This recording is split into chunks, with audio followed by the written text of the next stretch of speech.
Unexplained Realms. We have a lovely guest tonight, Olivia James, here to talk about her newest book. Hi, Olivia. Hi, thank you for having me. And your book is, let us know, tell us all about it. Yes, I have actually have 2 books. I'm working on a 3rd. My first book is called Gray Mouse: Sex, Space, and Mind Control, and my second book is called Gray Mouse: Purgatory. Yeah, I read the sex magic one and yeah, very wild stuff. Your Yeah. childhood probably had a huge impact on the things that occurred in your life. So, Oh, yeah, for sure. yeah.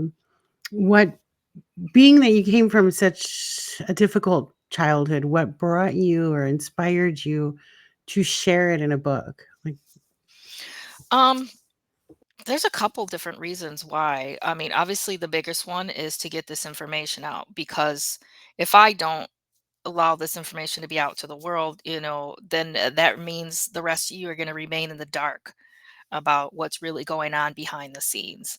So, I took a risk to make sure everybody can get the information in a way. right. And that's kind of why you're not on the camera. And I thought it would just be weird if Yes. I was on the camera by myself. So I thought we would just stay Yeah. off. But you're Yeah, the information is very controversial. And I guess I always say this, I don't need to be well known. I want the information to be what's well known. It's not about me getting, you know, any type of validation Mhm. for my appearance on anything. It's just the information is what's important. So I think sometimes, why do I need the camera if the information is the priority? I agree. I agree. So I think I just want to give a little hint here to some of the listeners. So what Mhm. we're talking about in her books is MK Ultra, mind control, some fascinating but yet horrifying things that you went through. Um, what are your thoughts on that? I mean, it's really directly linked to the family members, but Yes. I guess I'd like to give a disclaimer too, because sometimes when I talk about this stuff, it sounds like I have no emotions about it. And it's very easy for me to talk about this stuff. And that is, because of MK Ultra that I'm like that. You know, the way mhm, a lot of people that go through this kind of stuff, we kind of all talk about it similar, like it's just something that we're viewing from the outside, because in a way we are based on, the different alters that are inside us. So sometimes I feel like I'm almost just viewing it from the outside, not like an actual interaction. So it's really interesting. right. Well, obviously, when they manipulate our minds or do anything with mind control, your perception changes. Everything's different. So, how you see Mhm. things would be very different how the rest of us. So, I think that's why it's important that this information does go out to the public. Yeah, it definitely. Um, Overall, how has it changed your life? Having, I mean, again, I want to tell the story, but I want people to buy your book, so I don't want to Yeah. give too much away. But it was very fascinating. How has it changed your life, though? I Oh, mean, obviously, huge, huge, yeah. huge changes. And the fact that I really didn't know the major change is like learning about my original self, because I Mhm. took a time to put my alters to sleep. There was 118. And if anybody doesn't know what alters are, it's similar to what used to be called multiple personality disorder. They changed the verbiage to dissociative identity disorder. And I think it's even more complex than that. Alters are very much more complex than what people think, that can be just described in one diagnosis, because it's not considered, people don't talk about it as mind control. So Right, for me, like, the biggest change was actually putting those pieces of myself to sleep and just leaving my original self. So it's like you're constantly, learning about yourself, because I don't know who I was meant to be, because so I have to learn that part and keep on learning and keep searching. right. Would be beneficial if we all could learn how to do that, even Right. just in our normal state.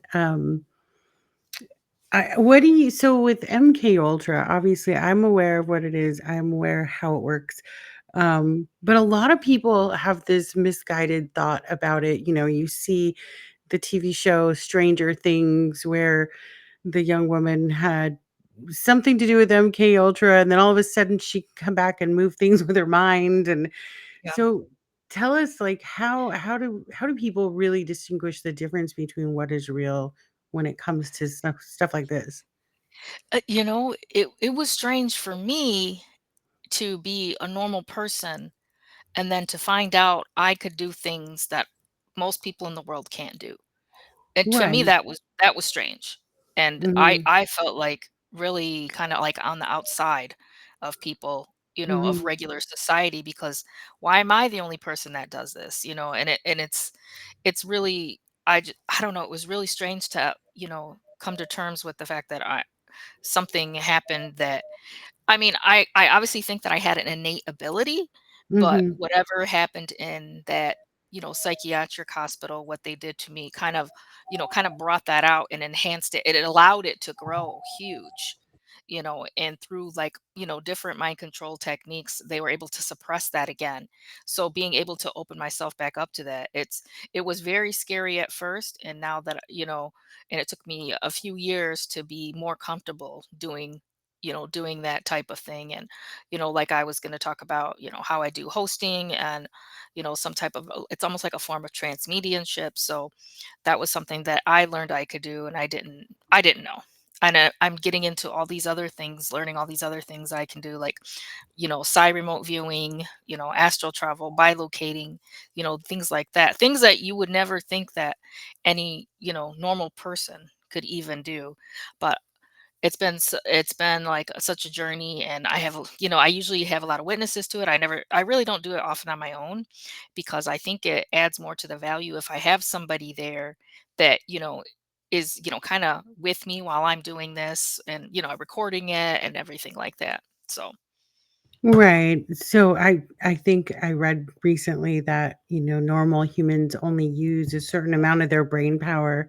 So you're someone that would obviously use more. That's why you're able to do those things, have those skills and talents.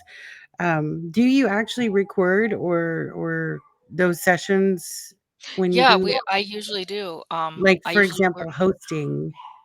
Yeah, I've recorded them, and go back and listen to it, and still get amazed. It doesn't matter how many times I listen to it. It's just to hear, what so I was gonna explain to the audience, what I'm doing is something called hosting, and actually a demon taught me that word.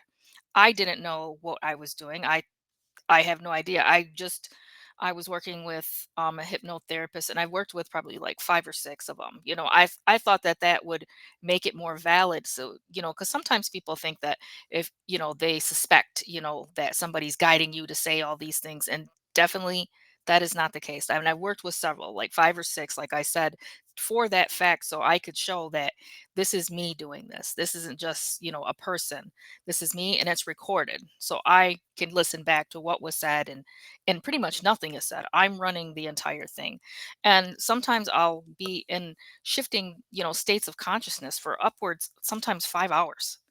And it's just think about that. I've done so many sessions, and sometimes those are, 3 to 5 hours. That's like, I don't know, 40 to 50 recorded hours of information I have, where I'm just talking nonstop. And I mean, I would have to be a literal genius to come up with so much stuff, like just right off that second, and not taking any breaks, not stopping. I don't drink, I don't go to the bathroom, I don't drink water, nothing. I'm just in a different like state of consciousness the whole time, and that state of consciousness sustains you. Weirdly, you just keep going. It's very strange to be, somewhere other than this reality, through your mind. It's very interesting. So what exactly what are you speaking about, like, when you're hosting? Like, what's coming out? Is it, Yes. specific So information when I'm or yeah, okay, so when I first did it, the very first time I tried hypnosis, it was more for anxiety, and I was dealing with other issues, and it wasn't for anything like this. It was for anxiety and some other, personal issues I was dealing with. I needed that stability back in my life. So uh, I felt like something was kind of pushing me, and it kept popping into my head, hypnosis, hypnosis, try it, So I did it, and I literally had to do it that week. And I found somebody that would do it that week. I had never done it before. I'd never even heard of it. And I ended up going the first time I did it. It was so far. I was under trance for probably 5 hours, and the things that I did, the things that I said was just mind blowing. And that's the first time that I noticed that things were talking through me that I was terrified of, and I didn't. But when you're under this trance state and different state of consciousness, you're not afraid, because there is no fear in this type of level of consciousness. There's no fear there. You lose the limits of the body and of your humanness when you're doing that. I feel very relaxed. I feel like I'm in a dark, soft, space, just, it's almost like a light sleep. So I don't have any fear when I'm doing that. And any being pretty much can speak through me. I was, dead people were speaking through me, animals, aliens, demonic entities, spirits, anything that was around. And I know one of the darker entities told me that they saw me. It's like almost seeing, like, there's be pitch black, and it's almost like this light just starts shining, in the darkness. And they said that's me, and they see me.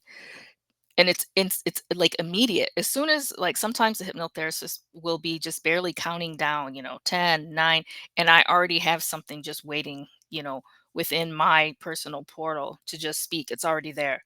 Like, they can't wait. It's almost, and even like an hour before I do it, I can feel them all around. It's like they can tell that I'm going to be able to do this. And so they're almost like waiting and like, oh, kind of like, oh, it's my turn to talk. It's my turn to speak. And let me tell you, these darker entities, they love to speak, because that's how they um, continue that process of getting followers and reverence. A lot of them are still trapped in that old cycle. A lot of these what they consider themselves elder gods, and that's just what they call them. I'm not saying I believe or don't believe whatever they say. It's just that I just kind of give the information as to what they provide to me.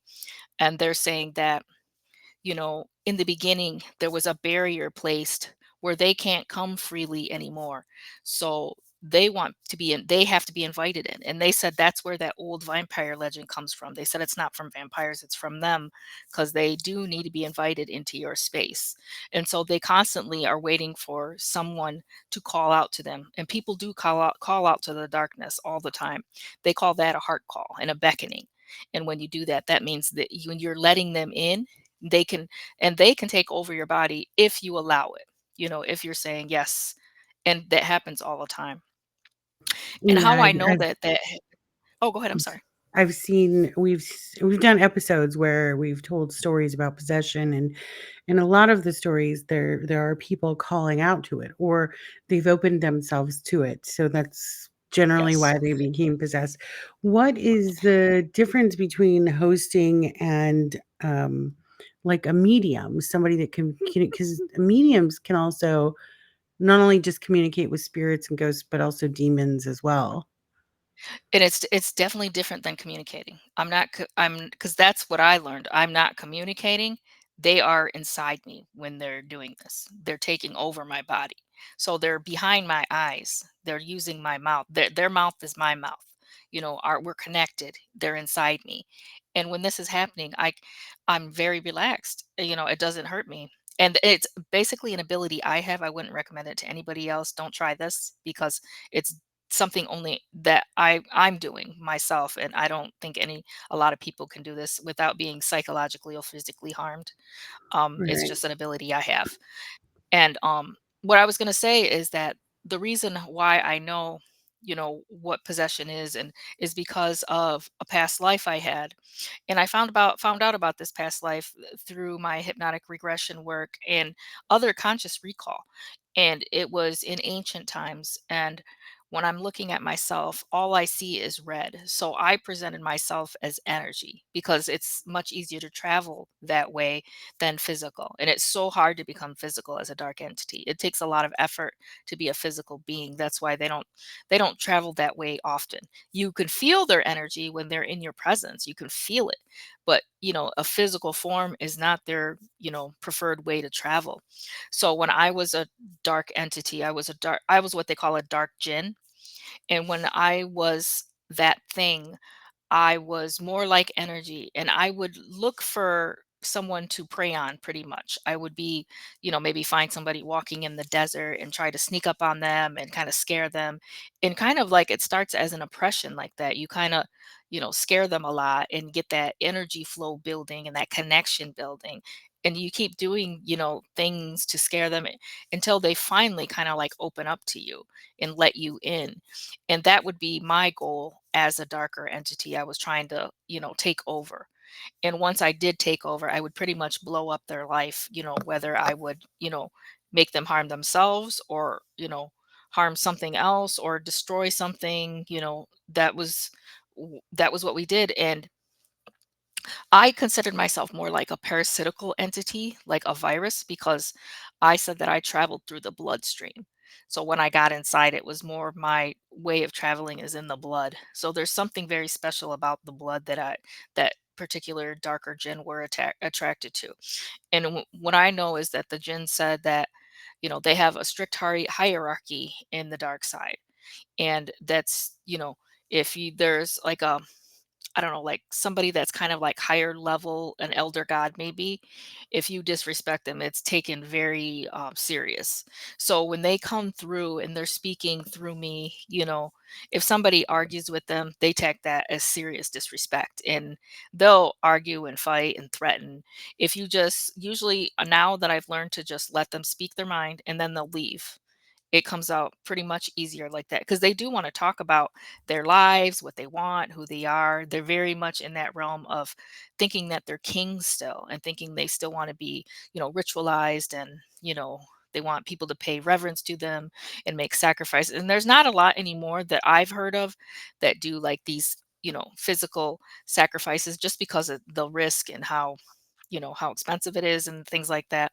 But they're more want like sacrifice of energy and they really like that ritualistic behavior, like you're putting things out, out for them at night, flowers Mhm. and liqueurs and things like that. They really like that because that shows them that you're still a follower. Right, makes sense.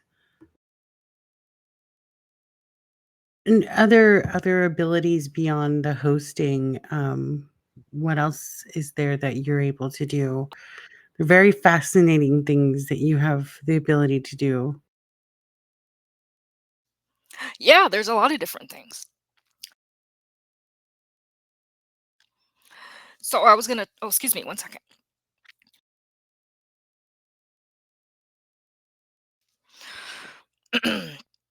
Sorry, I'm getting choked. Sorry. It's okay, we can edit certain things out. Yeah, I was starting to have like an allergy Yeah. attack. It's really strange. Uh-oh. I'm sorry. I'm just sitting like in my room. There's no reason to. Hmm. Sometimes that happens with the information. Yeah, it's a lot. It's important, so I Yeah. feel like it kinda, like, stunts my speech sometimes. Mhm. Okay, so I'll continue.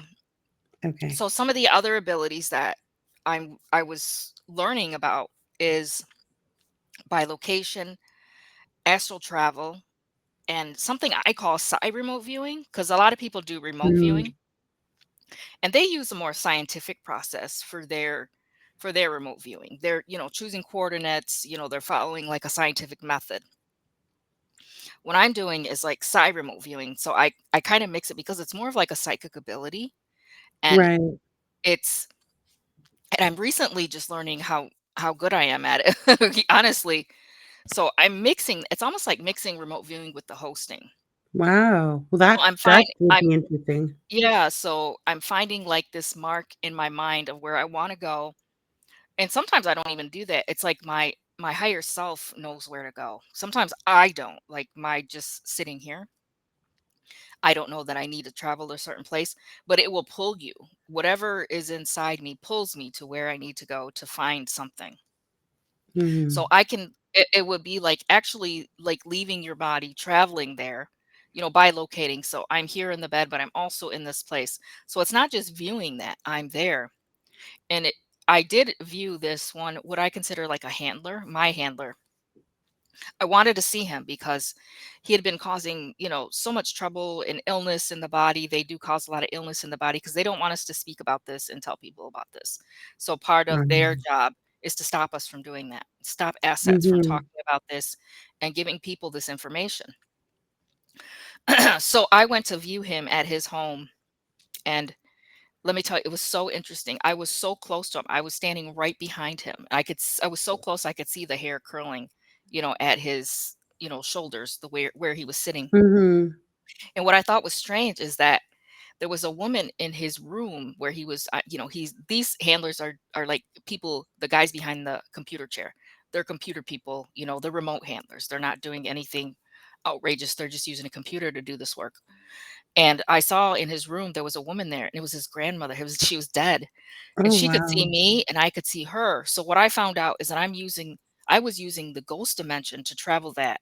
So somehow I'm slipping into that to see these people and to see what they're doing and to travel to a lot of different places. I'm using this almost like the same lane as a ghost. And she saw Wow. me. She saw me what I was doing, and she let me know that she was not happy about the way he was behaving. And Mhm. he was aware too because he has abilities too, and they're trained as the same way as some of the rest of us. So it's almost like he could hear me and I could hear him, and he felt the presence. And he started typing on his computer saying that the asset was compatible and journeying towards memories, and that measures must be taken. So he was trying to type out, and he wasn't going to type it at first, and then he pretty much he said, "I don't care. You're not going to do anything about it anyway. What can you do? Go back to sleep." He Wow. said, "We want you to go to sleep for the rest of your life," things like that. They don't When they say go to sleep, they're talking about stop talking about this. Don't tell people about this kind of thing. And he kept saying, Mhm. nobody's say what they always say this, say whatever you want. Nobody's going to believe you anyway. Do you know how this sounds when you talk to people about this? What do you think they're going to say? That kind of thing. Right. So when the But handlers are in saying that, you're kind of like, yeah, that is kind yeah. of true. I know But how it sounds. in the year of 2024, I Mhm. think we pretty much believe anything at this point. Yeah. Like, we're open to it, there's too many things we've seen. I mean, the government's talking about aliens, so, I mean, Yeah. it's time to listen. So perhaps that there was a guest recently I had on the show, and they were like, "I want to see an alien," and I'm like, "Well, maybe you already have."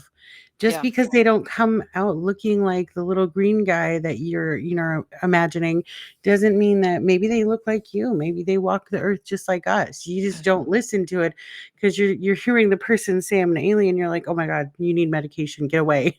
Yeah, But and some they of the do. aliens are Mm, very some are just like the rest of us. Some are dark, some are mhm. not so dark. I don't even wanna say light because I don't really get into that whole, you know, Right. light I thing, but I know some of that them are. you had talked about, aliens on, another show I had heard you on. Mhm. So where does that come in? How does that like, have you communicated with Oh my other gosh, yes, so yeah, many okay. have been able to speak through me, and, Mhm. I get a lot of information from, the Greys because I used to be a Grey in a past life. Okay. I was Mhm. one of their shamans y- in ancient times when they had religion, which I thought was really strange because, when we think about it, we think about these little tiny robot type figures. And they were telling me we weren't always like this. They said that in the ancient past we had a heart center too, and that over time in their search for perfection to perfect their physical form, they pushed that heart center. They became so far away from the heart center, they lost their belief systems, they lost their religion, Mhm. they lost all of that. And then they said, now we're all mind, almost like that's it left of us is a brain. That's it.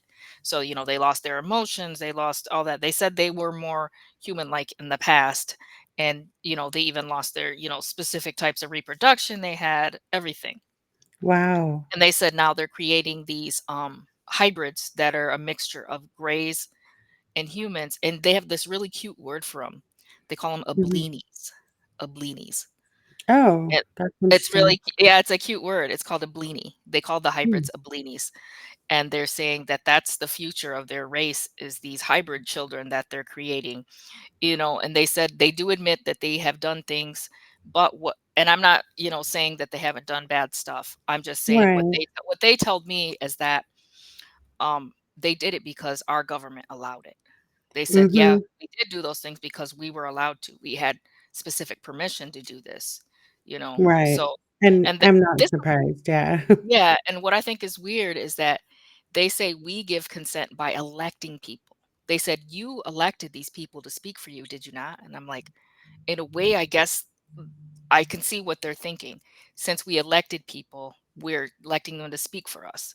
And they said if we do that and they make an agreement with them, it's almost like we gave our, consent, which is a total messed up way to think about it. But that's what they told me. Mhm. That's how they're getting away with certain things is because they said we consented to it, in a way.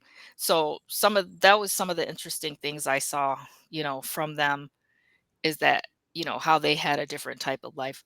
I have this parallel life, and I had so much information from him, and he was just amazing to be able to allow to speak through me. So when I'm viewing a past life of mine, I'm not just, looking at it. I can go there. It doesn't matter what time period, where it's at. There's no limit. And I think everybody should know that even in within Mhm. yourself, there's no limit. If you really want to search and see these things, you can go there. I would be there. I would let him take over my body. He could speak. And it was this it was a mantid. So I consider myself those are my people in a way because I'm one of them Mhm. in a way. So this mantid, he lived on this planet called what I can only translate as poor meal. I don't know if that's the correct spelling, but that's the only way I can translate because they don't have a physical spoken language. They communicate in like short energetic bursts. So almost like a antenna frequency kind of. So Oh. when I'm trying to translate, what he's saying, some of it comes out, I can't be quite sure, but he said his planet was called Pormeal and had two suns, and one was a black sun. And Wow. they live their lives very peacefully. They live underground, in caves and things like that. They live a very peaceful life. They circle themselves around one queen, almost like, bees. They have one queen that they, listen to, and she's kind of like the top level, but they don't feel like she's a tyrant or anything like that from what he says. She's not a tyrant. So Mhm. he showed me a scene where, and I was there when he was doing it. It was really strange. He let me go in his body. And that's another thing. When we're doing that, I can like be inside their body and they're be inside mine. So it's really cool to be able to feel like the strength of this type of being. And you wouldn't think that something that looks like a praying mantis would be so strong, but he is very strong. So he was what was considered like a scout and almost like a military scout. So there was this base of humans on his planet, and these people are coming there to take their resources because Wow. the planet looks desolate. It looks like a complete dark desert. It doesn't look like anything could grow there. But how they have subsisted for, thousands of years is that, and they said they started out as liquid. They said they're a Oh. liquid race. They said they're a liquid race. So I don't know if that means they feel like they came out of something, but what they worship is this phosphorescent algae that's found on their planet. And they have created an entire religion around this because this is how they live and this is how they sustain themselves. They, ingest the algae, they use it for light, they use it for all different types of things. So Wow. it's become a religion for them. They even call their god Liquid Light Father because of this phosphorescent algae has, kept them alive for so long, and it's become part of their entire culture. So they call him Liquid Light Father. That's their god. And from what, well, his name is Zach. He told me that, his God is my God. He's the God of all, liquid light father. And they said they sit in Mhm. the caves at nighttime or, that's what they do in their free time. They sit together and they wait for the elders to, tell stories about liquid light father and all his great deeds he's done on all different types of planets and, a very peaceful. So when he saw this humans coming into their planet, he he saw one coming up, and he knows he can't let them pass, because he said if he let them pass, then they could be all be dead, the children, everybody. So he said, I can't let this one get through. So I literally felt him like ripping this, person apart. And he was very peaceful about it. He even apologized before he did it. He said, I'm so sorry, Mhm. friend, but I can't let you, I can't let you in here. You could, so it was really strange to see, you know, during like a violent act, the peace that came through him, and, him trying to offer some type of, I don't know, forgiveness of their acts, and the same in himself. And he said he didn't feel bad, because he said their intent was to harm everyone and to take everything they had. And he said, I just can't let them pass. It's my job, to keep them out of this place. So it's so interesting to hear, this race, because we don't even have these details about a lot of these aliens. We think of them Right. as some like otherworldly, people that are coming down, and that like almost angelic, and that's not even the case. They're I mean, they're more like us than we realize in a lot of different ways, especially this mantid race. I felt very connected to them, and especially since they're a hive race, I felt Mhm. connected to something so huge when I let him host with me and, use my body to speak. I felt like I was connected to something massive, because they all are connected. So I always feel it, especially when I was doing that. The way that he spoke, like it had my whole body like shivering the whole time, because that's how he speaks in like bursts of energy. So my whole body was Wow. shaking for like a whole hour, just because I was trying to translate what he was saying. And it comes through, your mind can translate it and speak English, while he's using his bursts of energy to speak. Well, I can imagine that it would also be just, the energy from any other life form other than yourself. I mean, it's going to cause, I think, maybe physical sensations or maybe not pain, but I would imagine some kind of physical situation. Oh yeah, and I think the strongest energy I felt was when Source popped through. Mhm. Source energy. And I'm not a religious person, so it's really I found it very interesting that something massive like that would choose me, to speak through. And it was a very simple message. It was so simple, and when I would think of something like Source, I would think like that's exactly, what I would consider in my mind as something Source would say. And he just came through, and I only say he because I don't know what else to say. Right, I think right. that people can recognize that in their own way of what, I would imagine that it's a he and a she and an everything all Yeah. together, so yeah. I felt like when he was using my body to speak, I almost felt like, I don't know, like my body was opening up in the middle. Like I'd feel like I didn't Mhm. have an inside. It was so strange, but it wasn't painful. It was beyond what a normal person I think could like fathom and understand. That's why I was like, I was like, What, how else am I going to live life after this? After I Right. just did this? Like, what do I say? And he came through. I just want to tell people like the beautiful message that this source energy had. It said Mhm. that he just said that, you know, he said that he's ultimate, but he's also the minute. And he said, meaning very small. I'm ultimate, but I'm also small. And he said that we always look to the grander things in life to see the image of the divine. But he said, but it's best found in the small things in life. And he said, if you want to see God, you tell someone you love them. He said, that's when you will see me. And we were Mm. talking a lot about, the demonic entities and transmuting. There's this word transmuting. People thinks they can zero out entities and kill them and all that. And he Hmm. says, God said that if you transmute with love, he said, then you will know me. So it was it was so interesting. And what was strange? And I've hosted some other, large religious figures like Jesus and Mother Mary, Lucifer, Mhm. and let me tell you, their energy felt very similar, which would kind of surprise people.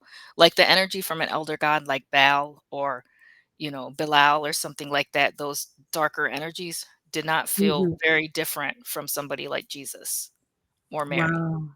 So Wow. that's something that definitely stayed within me in my mind. Like, how do I explain that to people? That those two felt the same. they didn't feel like this big split. Like, I didn't feel like, "Oh, this is dark energy," and then I'm like, "Oh, this is light energy." I didn't feel that. It was almost like it is what it is kind of thing, like, almost like just, it was so amazing to feel that and to be able to talk about it and tell people, you know, Mhm. that there's so much different, experiences out there. There's so much different things to think about, especially different from the way I grew up. Everything I'm experiencing now is total opposite of, how a lot of us are raised, religiously and, things like that. So it's a very different perspective to see things differently like that. Especially for me, I changed a lot just by seeing these things. Well, I imagine, yeah, nothing is going to be from the same perspective for you anymore. You're gonna see Yeah. life differently. And I think Um, somebody else, if they were to read it, they would have a different interpretation themselves. And I think that's why the information stands by itself. You can take what you want from it or, interpret it your mhm. own way. Right. No, I understand. Do you find that when you're doing any of these entities are coming forward, are they focusing on anyone specific as far as messages or just they want it out as a whole to As everybody? a whole, actually, this was really interesting. There's this one called ISIS. And Mhm, ISIS has made, like, a huge comeback in our culture. mhm. People are, getting tattoos of her and kind of saying that they're Alright. reincarnations of her and incarnations, and I'm not discounting that, I'm just saying from what I was told by, letting her use my body to speak is what the message that she said, "Yes, I'm an angel," but she said, "I'm an angel of darkness," and that she said to thank all of us for pretty much ruining things enough to where she can come through now. And she also said, "Thank you for bringing her back to life." Because these elder gods, these dark entities, they said that a lot of what we are experiencing in our time is the death of the gods because they need followers in order to stay alive. They need reverence, they need sacrifice to Mhm. stay alive. If they don't have those things, they're pretty much drained and dead. So she wanted to thank everybody for bringing her back to life, and she said, "Thank you because we're here to take over your world." That's what Mm. ISIS told me. She's coming Wow. here to take over the world. So that one, she's a little, you know, for me, Yeah. I'm not quite sure what to think. I try not to judge, based on their because used to be one of those, so I can kind of understand, that Mhm. the mentality that kind of gets stuck in thinking, Right. I'm doing what I'm supposed to do because I'm supposed to give people an experience of darkness. And that's what I thought when I was a dark jinn. I thought I was helping people because, they want to experience darkness. And here I am. I come when they call. What am I doing wrong Right. kind of thing. Because that's, the role I chose at that time to play that role. So who knows what, kind of thing that they Yeah. have planned in their minds and what, but she did say that's what they want. They want to come back. They said, "We're the invaders. They were here first. The darkness was here first, and our Mhm. light came here and took over everything." So they kind of want their world back. They say, "We fucked it all up. We messed it all up." And that's kind of their plan in a nutshell, what they want. It And makes I don't sense. know. It makes sense, though. I mean, whether Mhm. you look at it from a religious aspect or non-religious, spiritual, whatever, I Mhm. think demons as a whole, that their whole goal is to take over. So it Mhm. makes sense. Some of them Yeah. I find a little bit more narcissistic than that. I find some of them very narcissistic. Instead of just taking over, there's some that just want themselves to, you know, be be back, elevated to like a god. They want those followers. And Right. there's some that just only care about that. So They it's wanna be worshipped. Yeah. humans have the same thing. There's some people that want to be at the top. They want to take over. We have the same issue Mhm. here on our earth. Oh, yeah. They have it too, and, a lot of different races out there, aliens, whatever, they have the same thing. Some of them wanna Mhm. take over and be at the top, some don't, some aren't like that. So, I mean, that's why I say it's not too much different than, what we're experiencing in a way. We deal with the same thing of people trying to, take over our world and be at the top, and it's humans doing it. Just Mhm. like when I was in MK Ultra, I was at a psychiatric hospital for it, and there was a couple of projects that they had me there was so I'll tell you about this one project. So when I Mhm. was in, the psychiatric hospital when I was around 7, there was a female programmer, and she was doing all these different techniques on us, trying to shatter our minds and, kind of compartmentalize the brain in order to make these pockets that they could program. So she was using like LSD, electric shock therapy, systematic abuse, physical, sexual, and psychological in order to achieve that. And they were successful in what they were doing because they wanted us to create a kind of like a syncopated dissociation is the word that they used. And that means they wanted me, and there was one other boy there. They wanted us to be able to dissociate at the same time, because it's almost like an ability I have is to dissociate. It's almost like leaving that particular part of your mind behind that is experiencing trauma. So they did that, and she thought we were really successful at it. She was using a lot of hypnosis on us and a lot of like different imagery, flashing lights, things like that, needles to help guide the trance level states. She was using that. And she referred me out to a program called, well, it was referred to a gentleman. I went over to his office, and he was a very frail elderly gentleman. He looks like he was like in his 80s, 70s or 80s. I'm not quite sure, and his name was Dr. Green. And some people think that I don't know for sure because I only know him as Dr. Green, but some people think that his real name was Mangala. But when I went there, he had two twins there, and they were like very kind of light, pale blonde colored twins. I don't know if they had an albino type condition, but he almost told them to do like an evaluation on me or like an assessment. So these two twins start looking, in my eyes. They were doing like a very crude like examination, looking in my Mhm. eyes, making me open my mouth and stick out my tongue, that kind of thing. And at the end of that, they said that this is what she said, I can see the thing inside her. So that's when Wow. they took me into like this program called Project Traveler. But what they were wrong about is that there wasn't like a thing inside me. They thought I was like had an attachment. They still had that idea that, Mm. demons were attaching, and that's a thing that can happen to people. They get attachments and things like that.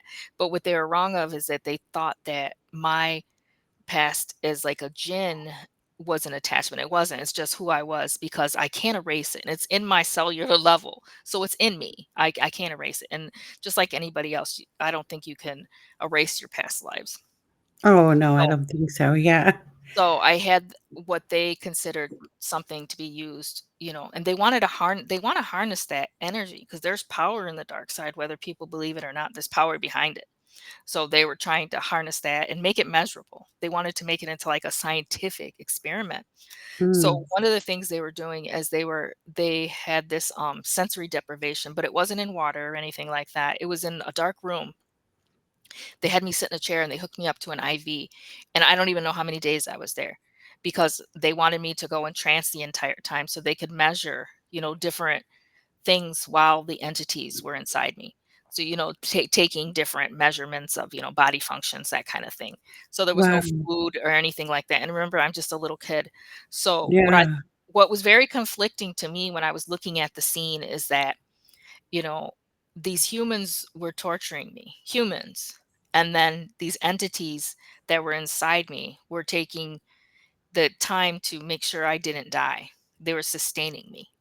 So because they were inside me, I didn't need anything at that time. They were keeping me alive because they weren't giving me any food, nothing. There was no light. There was no, imagine a little kid going through that. And Mm. that's very conflicting to see that demons were taking care of me while humans were torturing me. So that would be conflicting for anyone, I think. So it was very strange Yeah. to see that scene and like how do I explain that? They were the ones that kept me alive. Well, that was happening. So they Wow. were trying to measure that output of energy. They were, measure bodily functions. And, sometimes they would do like a small showing. They don't like to do too much of the theatrical stuff that you see in movies because Right. that offends them when people ask, sometimes people do like, well, show me your power, show me this. And that really pisses Yeah. them off when you do that. It Well, pisses yeah. them off when people do that to them, because, that, like I said, they all consider themselves gods, and they all say Mhm. that. I don't even think I've met one that didn't say that they were a god, because that's how they think, and that's how they Mhm. were treated back in the ancient times. They were Yeah, treated very as true. gods, they were Mhm. treated as gods, they were worshipped. So that's how they still feel. So Well, not only to compared to us here as humans, they are gods. We don't even possess not even a third of the abilities that they do. So yeah, I guess in some sense against a human, they would be a god. So, except when you're able to leave that limit behind. You're in the mhm. same state as them. If you and Yeah. I think everybody can do it if they practice. I really do. And if you leave that Mhm. state behind, you will see like the things you can do, and then you would be like, "Whoa," you know. And and some of these demons, they considered me like a kindred spirit in a way. So that's Mhm. why they don't harm me. They don't hurt me in, emotionally, physically, psychologically, any of that. They never do. They never attack me. They never say rude things to me. They'll say rude things to other people, but not necessarily me. And they said it's because I'm one of them, because they're speaking of my Jinn past. They said, I understand what it's like to be one of them. And I went through that experience. So I'm considered, kind of like their kin.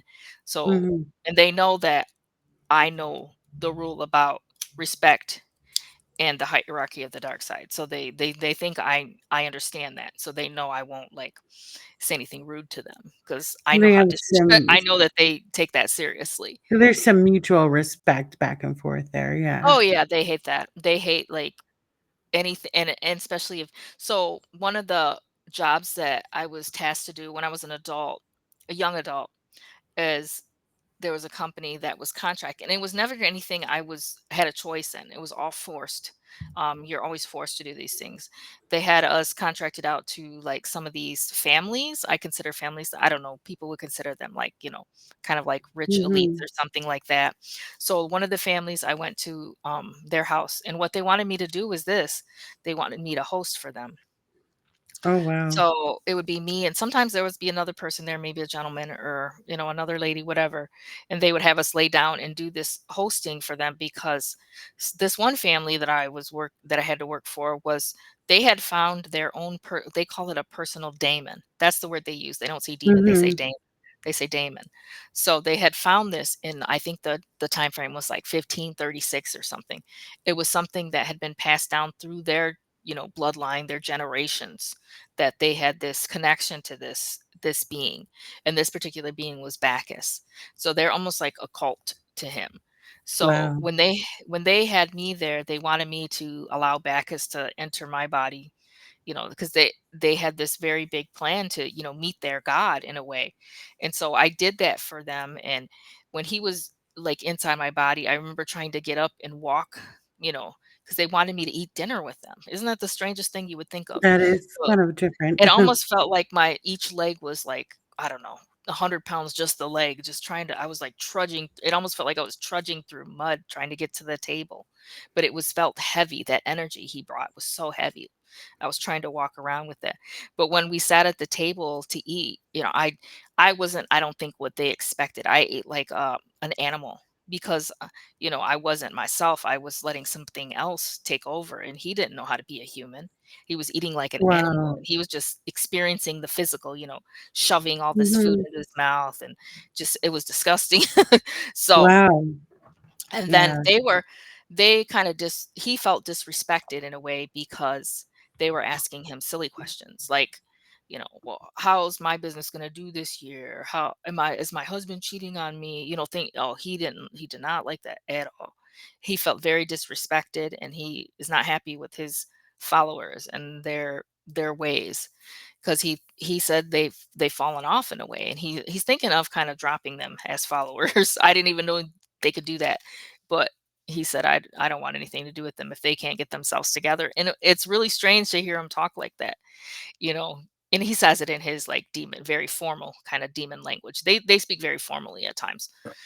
He's like, Mhm. I'm a god. I came down here to earth, and this is what I get. This is what I'm offered from my followers, jokes and, nonsense, that kind of, the way he was feeling. Like it was just totally ridiculous that they called a god down, to ask him, questions you would ask like a Well, yeah. psychic at a psychic fair. You would ask somebody at a psychic fair. Right, like a Yeah, he yeah. was, yeah. So Bacchus is actually who people consider like Dionysus. like that Mhm. old god of wine, but he doesn't Yeah. like that. He doesn't like that image. He says, "I'm not a god of wine, I'm a god of death," you know? He's like, "Don't Wow. disrespect me and thinking that I'm just like, you know, some wine god." He doesn't like that. Anyways, that's Yeah. what he told me. He didn't really like that. But he's somebody that still comes around quite a bit, and I'm wondering if it's because of that time when I had hosted him so many times, is that he felt like a connection to me because and he says he's my father. That's what he tells me. He said, Mm. "I'm your father, you know, here on earth." And it's really strange to hear him say that. And the reason why he says that he entered my father, you know, to conceive me. So he considers me part of his Oh. blood. He considered me part of his bloodline in a way. And that's something that these elites think they're doing. So if you're hosting and they have some type of intercourse with you, if the host were to get pregnant, they consider that like a child of the moon. Like Wow. they want to build their own army of antichrists because they feel like that demon is actually the one that's the father. If that's happening, Mhm. they think it's the father is a demonic bloodline. So I thought that was really creepy. Mhm. That That's is creepy. creepy, yeah, very Yeah. creepy. hmm Interesting, though, I wonder how often that they do things like that. Do you have any idea? The one family that I remote viewed while I was doing that, they were doing it probably 2 or 3 times a year. It's pretty expensive Wow. to have somebody come to your house and do that, that can do the same thing I do. It can be expensive. Right. So they were only Yeah. doing it 2 or 3 times a year, Hmm. and I guess they didn't need to do it more than that, you know? And, you know, they couldn't have somebody there full time to just ask questions. So, I would assume they're doing it, like, once or twice a year, most people, just like Right. in a ritualistic way or like a special holiday kinda thing. And I know Mhm. that the word was from them, they had told other people how to do this. And in their minds, they think they're rich and successful because of this connection to these ancient demons. They think that's how they're sustaining Wow. their money and their power. But Bacchus said it had nothing. Bacchus told me, he said, it has nothing to do with that. He said, they were born with money. That's how they stay rich. He said, I have nothing to do with it. That he just said, but I like to let them think that, you know, just so I can keep getting, all the praise and showering with, these Right. gifts, being able to come to this realm through, like a host like me. He's like, that's why he just keeps doing it. Wow. So, total, do you how many do you think you've actually entities have you spoken with or had Oof, come through you? so many, all the time. I mean, there's Bacchus. I met Abraxas, Asmodeus, and he's that one is the one to watch out for. There was Bel, the ancient god Bel. Like I said, Isis, Balaam. So many different ones. And some of these, which is really strange, I never knew. And Bacchus was one. I never knew who any of these names were. Mhm. I Googled them after the session, and I was Right. like, "Oh, shit, these are real." Yeah, Like, like it was so strange. I would never know who high-ranking Bacchus is. demons. Yeah, Yeah, I would never high-ranking know who demons. something Yeah, I would never Yeah. know who a Bacchus was. I never even knew that name, I but I think knew it in my head. I knew it in my uh, head. I only know because of my show, but yeah, those are high-ranking demons according to the hierarchies. Mhm. Um, do you ever have, do you think, low-level demons, just everyday Oh, little yeah. pranksters come through? Yeah, there was a succubus that had an issue with me once. Mm. She I don't know. I think it was she had a problem with somebody that I was around, that I was close to, that she wanted that person. So she would Oh. whenever I would try to go into trance, she would try to show up and choke me. And when you get choked in the astral, you think it doesn't hurt, but Oh, you can feel it. It's a real pain. It's because it's an I've heard astral it. pain. It's part of your Yeah. body. It's like almost like an ethereal field around you, and that's getting squished and choked. And like she tries that quite a bit. So she was kind of like a lower level, just like a pest, like Mhm. trying to bother me. Yeah.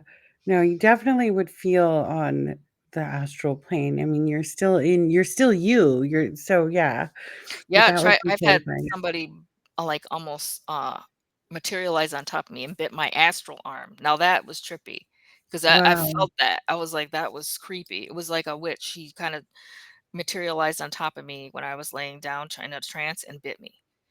And I was like, I didn't know you could even affect the astral body until I experienced these things.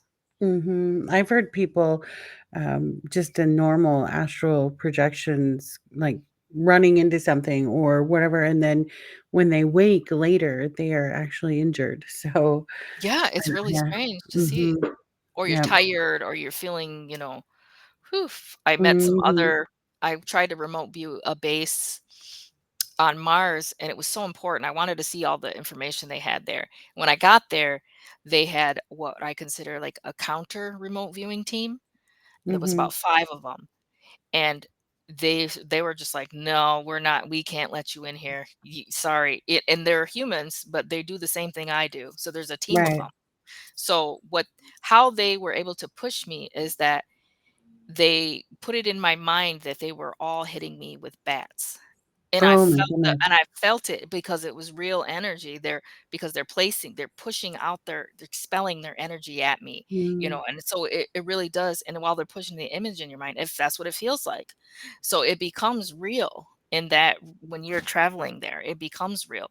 So, I didn't get to see everything I wanted to based because they were Right. protected by this other team. And a lot of bases have that. They have their own counter remote viewers that if I'm seeing them, they're seeing me because they're watching Right. to make sure who's trying to access this place, and see what because they figured out, and there's been a lot of government programs and everything. They figured out that people can do this. People Mhm. can, meditate and relax enough to kind of use their vision and reach it far enough to see what somebody's doing somewhere else, whether they're on a Right. computer, you can come up behind somebody while they're on a computer and see what they're Mhm. typing, What looking at. was it? Huge in the different wars and whatnot, people, accusing others of remote viewing, wartime secrets and whatnot. So, yeah, the government definitely knows, and, that humans have that ability, and obviously they don't want that to be spread. Can you imagine Yeah. the changes of the world if we all could embrace our abilities? Oh my gosh, they couldn't hide anything from us, Exactly. and that's part of the reason why they don't want that out, especially if there's Mhm. people that can do that kinda thing. If somebody can see that far and get into different places like that, like a Mhm. little mouse like I do, like a gray mouse, So, they is that why the title of the book, The Gray Mouse? Is that how Yeah, that came it's about? because I have a particular alter part of my brain was created, and it's called, that's a code word, the gray mouse, and it's used for espionage. So it's Mm, getting in and out of places very quickly and, getting what you need like a little mouse. So that's always been like a trigger for me. mhm. Wow, fascinating. Yeah, it's so interesting. I know. It's Yeah, crazy it life, is very, strange life. and I think for me, I think there's a lot of people that probably don't believe in any of it, but, I don't know, for me at the show, everything is potentially it's but could be real. I mean, we Yeah, just look at it wrong. We and I look at want it people to like know that uh, to make sure they know that you think I didn't question this. Did you think that mhm, when this was happening to me, and I'm a normal person, I work a normal job, I have a normal life. So you think that this didn't affect me in that way when I was doing this? You didn't think I questioned everything. You'd have to, because I'm human. I mhm, question, is this real? What am I doing? Did this really happen? Is this, and it is real. And that's yeah. the biggest eye-opening thing was that it was real, that it was all real. And a lot of it can be proven. A lot of my backstory can be proven, and Oh, that's absolutely. what's gonna affect people in their minds when they figure out that, "Oh, wait, This is some real, of this yeah, some of this is real, it can be proven." yeah. So it's really So interesting. you can they only can come through, I'm sorry, I didn't wanna No, backtrack you're too okay. much, but, they can only come through when you are hosting, right? They can't, like, you say you have a normal job, like, you have a normal life. They can't just come through whenever Oh, they yeah, they can. want. Yeah, they can. Okay, okay. Yeah, they can. How do you prevent that from affecting you day to day? I wasn't able to prevent it, and that's how I kind of figured this. I was so scared, I was terrified, and I'm actually a scaredy cat. And Mm, I slept with the lights on, everything, because this was something I've always been afraid of. I've always been afraid of the paranormal and demons and all. That was a huge fear for me, almost like a phobia. So it's very strange now that I can do this. But now I understand why I might have been afraid of it because of this ability and yeah. remembering some things that I can do, to make it real. Yeah, they can get through, and mostly they they started off wanting to talk to me and putting their, Mhm. name in my mind, over and over. A lot of them do it 3 times. It's like that old, if they say their name 3 times in my head, it's almost like, "Hey," like knock. They're knocking, almost Oh, like I knocking at see. your door, like, "Hey, I'm here. Do you wanna talk to me?" And, Mhm. "Wanna let me in?" And that kinda thing. And then, I was terrified. I've watched enough horror movies to know what happens. That's why I was like, "No Right. way." I was scared. So it took a lot for me to be brave enough to kinda like, meet this kinda head first and be like, "Okay, I'm just gonna, accept that, there is a real dark side. There's real beings there. They've have real lives." So it was huge for me to realize that too, that it was all real. Wow, yeah. It's amazing information. Like I said, I read the one book. I'm going to be getting the other ones and reading. Yeah, um, awesome. where can we where can fans get those books? Is just Amazon? Both my books are on Amazon. Like I said, Gray Mouse, Sex Space, and Mind Control is a lot of the origin story, and it'll give you a lot of background. And Mhm. then, Gray Mouse Purgatory is my favorite book. I really put everything. I let my like heart and soul spill onto that page, and I let these entities and everything speak for themselves. So a lot of the Wow. information there is word for word what real demons are saying, what real figures are Mhm. saying when they're speaking through me. So I think it's really special information. That reminds me of the book. I don't know if you've ever heard of the book, the Urantia, back Yeah, yeah, a way. long time The very, ago. very and, Yeah, no one really believed that man or the story, but I it makes me wonder if he was very much like yourself, had that ability to have entities come probably. through. Yeah, probably. Yeah, so that's how that book was created. It was in the voices of whatever entities were coming forward, so very interesting, but yeah, I definitely recommend it's Sex, Magic, and what was the whole Sex, title? space, and mind control. Yep. Sex okay, yeah. That one I recommend first because for me, I like the timeline scenario, Yeah. like, I wanna see the beginning, so then I'll be really ready for the next one when I pick it up, so Yeah, that's perfect. my recommendation to fans. You don't do social media or anything Oh, like that, yeah, I'm right? on, Nope. TikTok, Instagram, and Facebook under Okay, Olivia James, the Gray Mouse. And if okay. anybody has any questions that they have after watching this, they can let me know. Or if they have any Mhm. questions, if they read the book and they have further questions about any information in the book, they can contact me on TikTok or Instagram, any of those. Okay, that's great. I wanna thank you so much for coming Yeah, on. thank you for having me. Lots of great information. Just my mind is spinning right now. I'm like, "I need to go read some more." So, yeah, I'd love to have you come back on, maybe Sure, talk that'd a be little great. bit more about just different experiences, and think that our listeners would enjoy it too. So, Okay, thank you. um, again, thank you, and have a great night. We'll All right. talk again soon, I hope. Okay, thank you. Okay. Uh Bye bye.